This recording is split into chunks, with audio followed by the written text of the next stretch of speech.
नुक्कड़ सभाओं का दौर चालू हो गया है, क्या कहती है जनता?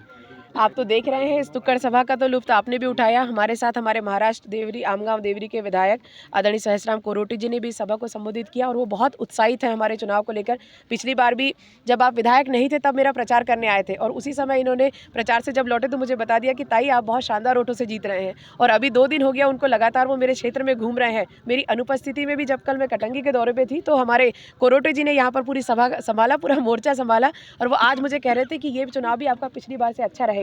इस बार लांजी की जनता सबसे सर्वाधिक वोटों से चुनाव जिताने का रिकॉर्ड बनाने के लिए इस चुनाव मैदान में उतरी है। देर रात तक सभाएं चल रही है और जनता खुद निकल के बाहर आ रही है। यही तो देखने वाली बात है, यही तो हमारे लिए उत्साह की बात है और यही चीज़ हमको ताकत देती है। जब हम चुनाव जीत कर जाते हैं तो यही वो जनता है जिसके लिए हमको काम करने की ऊर्जा मिलती है। यही हमारी ताकत है, यही हमारी शक्ति है।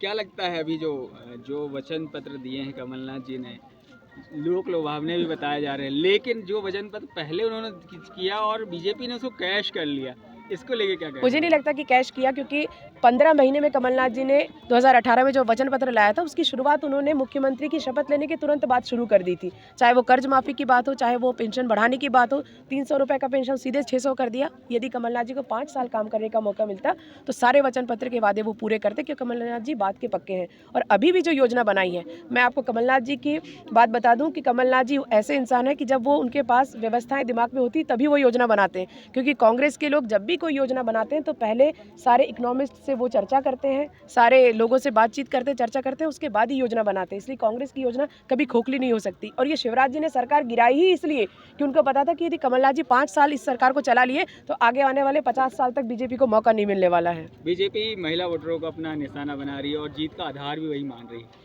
देखिए, मैं इतना जानती हूँ कि हमारी जो गांव में रहने वाली महिलाएं हैं, जो ग्रामीण महिलाएं हैं, जिनको लाडली बहना के नाम पर 1000 रुपये देने का काम शिवराज जी कर रहे हैं, उनको अच्छे से मालूम है कि गांव में ही रहने वाली जो रसोइयां हैं, जो 2000 रुपये तनखे पर वो काम करती, दिन भर स्कूल में जाती है, वहाँ पर खाना बनाती बच्चों के लिए। वहीं जो मध्याह्न भोजन जो समूह चलाते हैं वो महिलाओं के समूह हैं। उनको मालूम है कि 6-6 महीने हमारे समूह के खाते में पैसे नहीं आते। ऐसे समय में जब ये सरकार लाडली बहना को तो हर महीने पैसा दे रही है और उनको ये बात अच्छे से पता है हमारी महिलाओं को कि जब काम करने वालों को समय पर सरकार पैसा नहीं दे पा रही है तो हमको तो बिना काम करे ये पैसा मिल रहा है। ये तो जब तक सरकार चुनाव है तब तक देगी और चुनाव जैसे ही कभी धोखे से शिवराज जी जीत गए और सरकार उनकी बन गई तो फिर 5 साल के लिए हमको अटका देंगे। इस बात की सच्चाई हमसे बेहतर महिलाएं जानती, क्योंकि ये जो लाडली बहना का तोड़ हमको मिला है ये उन्हीं लोगों ने हमको दिया है।